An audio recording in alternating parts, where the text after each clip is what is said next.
Hello students, hope you all must be enjoying your life. Let us learn with ease. अब हम further आगे बढ़ते हैं। पिछले वीडियोज़ में हम लोगों ने इक्विवेलेंस रिलेशंस पे रिफ्लेक्सिव, सिमेट्रिक और ट्रांजिटिव इन रिलेशंस पे चर्चा की थी। तो आगे बढ़ने से पहले अगर आपके कॉन्सेप्ट क्लियर ना हुए हों तो एक बार प्लीज़ पिछले वीडियोज़ देख करके उनको क्लियर कर लें। अब हम आज इस वीडियो में ये जानेंगे कि जब हम किसी रिलेशन को इक्विवेलेंस प्रूव कर रहे होते हैं तो किन किन बातों के, या किसी रिलेशन को रिफ्लेक्सिव प्रूव करना हो, सिमेट्रिक प्रूव करना हो या ट्रांजिटिव प्रूव करना हो, तो हम किन किन बातों को ध्यान में रखेंगे। एक्चुअली कोई भी रिलेशन होगा, कोई भी रिलेशन वो या तो रिफ्लेक्सिव होगा या रिफ्लेक्सिव नहीं होगा, नॉट रिफ्लेक्सिव। सिमिलरली वो सिमेट्रिक होगा या सिमेट्रिक नहीं होगा, ट्रांजिटिव होगा या ट्रांजिटिव नहीं होगा। तो अब हम देखते हैं, एग्जाम्पल लेते हैं और इससे देखते हैं कि एक्चुअली एग्ज़ाम में जब क्वेश्चन आएगा तो लिखने का तरीका क्या है। एक बार वो आ जाएगा तो आप क्वेश्चंस को इजीली सॉल्व कर लेंगे। तो अगर कोई रिलेशन आपको दिया है, सपोज यहाँ पे हम एग्जांपल लिए A = 1 2 3 4 5 6 7, इस पर एक रिलेशन डिफाइन किया AB। इस तरीके से both A and B are either even और ऑड, यानी कि इसमें वो पेयर होंगे या तो वो दोनों A और B इवन हों या वो दोनों A और B ऑड हों। ठीक है, तो अब थोड़ा आप सोचेंगे कि इस पे थोड़ा ध्यान देंगे। रिफ्लेक्सिव क्या होता है? अब रिफ्लेक्सिव रिलेशन क्या होता है कि कोई भी एलिमेंट है वो खुद से ही ऑर्डर पेयर बना रहा हो, A बिलोंग्स टू R, आपके उस रिलेशन में वो होना चाहिए। तो अब ध्यान दीजिए, कोई भी नंबर या तो इवन है या ऑड है, तो डेफिनेटली इस रिलेशन में 1 1 होगा क्योंकि 1 ऑड है। सिमिलरली 2 2 भी होगा क्योंकि 2 2 भी ऑड है। तो 1 1 भी इस आर में बिलोंग कर रहा होगा, 2 2 भी कर रहा होगा, 3 3 भी करेगा, 4 4 भी करेगा, यानी कि सेम कोऑर्डिनेट के ऑर्डर्ड पेयर इस रिलेशन में होंगे। तो अब या तो आप इन सारे एलिमेंट्स को एक एक करके दिखाइए कि 1 1 belongs to R, 2 2 belongs to R, 3 3 belongs to R. तो इस तरीके से अभी तो चलिए फाइनाइट सेट है तो एक बार इसमें आप दिखा भी सकते हैं। लेकिन सपोज अगर ये सेट इनफाइनाइट होता है, इनफाइनाइट नंबर ऑफ एलिमेंट होते, तो उस केस में आप इसको पूरा नहीं दिखा सकते। तो इस केस में हम क्वेश्चन को थोड़ा सा जनरलाइज करते हैं। ठीक है, अब रिफ्लेक्सिव रिलेशन होता क्या है उस चीज़ को यहाँ से रिलेट करेंगे। तो एक्चुअली रिफ्लेक्सिव रिलेशन में for all A belongs to A, किसी सेट में जितने भी एलिमेंट बिलोंग कर रहे हैं उनके लिए A बिलोंग्स टू R अगर हम ये प्रूव कर दें तो फिर वो रिलेशन हमारा रिफ्लेक्सिव हो जाएगा।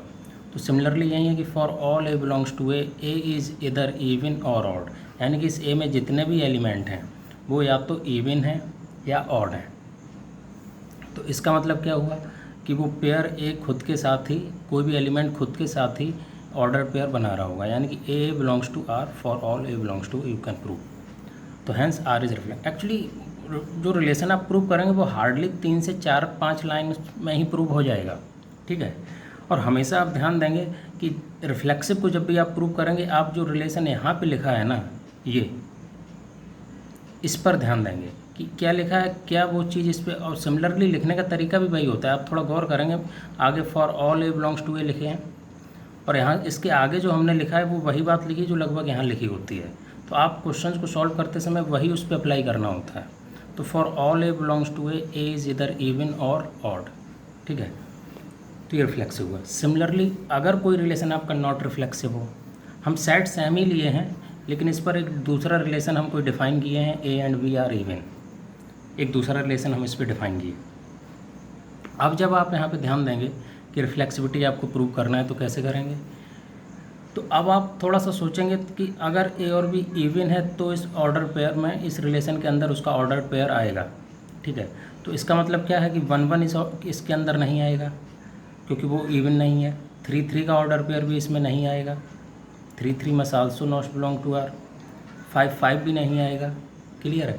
तो जब भी नॉट रिफ्लेक्सिव प्रूव करना होता है तो कोई भी एक एग्जाम्पल दे करके, इसको जब भी आप नॉट रिफ्लेक्सिविटी आप प्रूव करेंगे तो आप उसमें से कोई भी एक एग्जाम्पल शो कर देंगे और आप अल्टीमेटली हमारा कंक्लूजन निकल आएगा कि नॉट रिफ्लेक्सिव।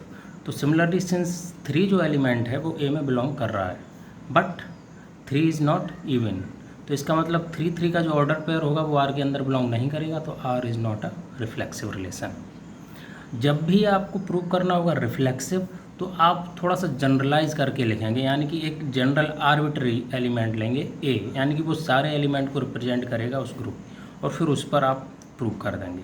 लेकिन जब भी आप नॉट रिफ्लेक्सिव प्रूव करेंगे तो कोई भी एक एग्जांपल, एक्चुअली यहाँ पर केवल 3 नहीं, 1 भी है जो कि बिलोंग नहीं कर रहा है, 5 भी है जो कि बिलोंग नहीं कर रहा है, सिमिलरली 7 भी होगा, लेकिन एक भी सफिशियंट है, एक से हमारा प्रूव हो जाता है।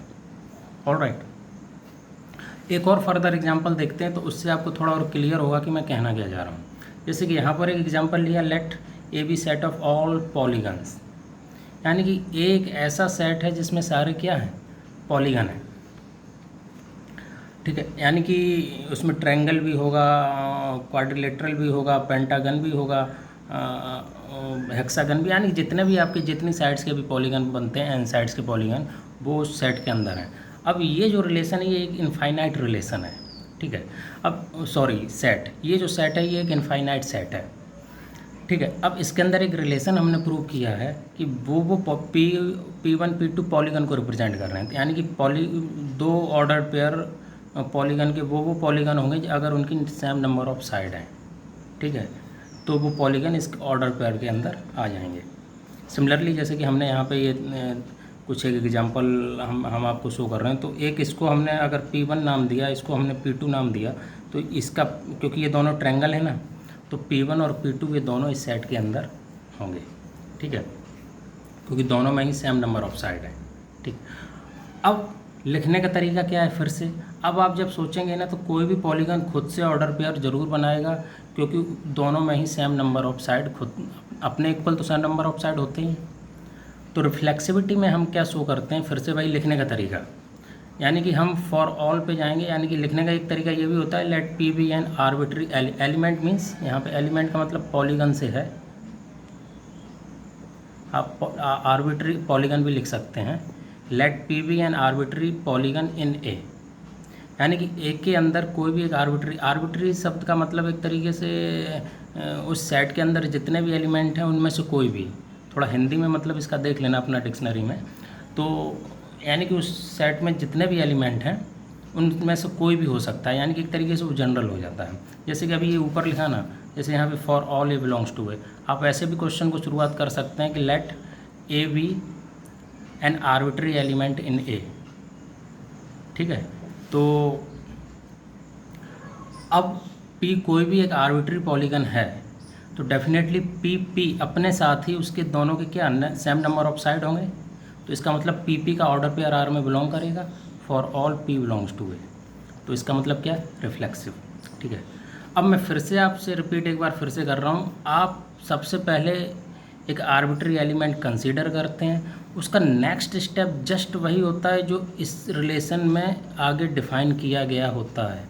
लगभग सारे क्वेश्चन आप ऐसे ही सॉल्व करते हैं, यानी कि P एक आर्बिट्री एलिमेंट है, अब इस P से इस रिलेशन से थोड़ा मैच करो, इनफैक्ट ऑलमोस्ट जो ये लिखा होता है जस्ट सेम हम वही लिख देते हैं, यानी कि P and P have same number of side. ठीक है, तो अगर रिफ्लेक्सिव होगा, नहीं होगा तो फिर आप कोई एग्जाम्पल कोई सोचेंगे उससे आप दिखा देंगे।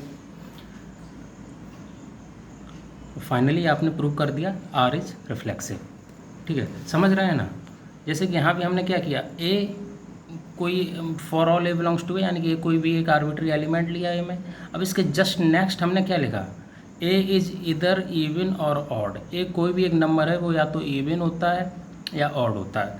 यहाँ भी देखिएगा तो आपका क्या लिखा है, कुछ ऐसा ही लिखा है कि both A and B are either even और ऑड। तो लगभग नेक्स्ट स्टेप में हम वही लिख देते हैं और उसके आगे हम कंक्लूजन निकालते हैं, तो इसका मतलब वो खुद के साथ ऑर्डर पेयर बना रहा होगा और उस रिलेशन में बिलोंग कर रहा होगा। तो ये तो रिफ्लेक्सिविटी को प्रूव करने का तरीका था। फर्दर वीडियो में हम सिमेट्रिसिटी और ट्रांजिटिव इन दोनों को कंक्लूजन देंगे। ठीक है, thanks for watching this video.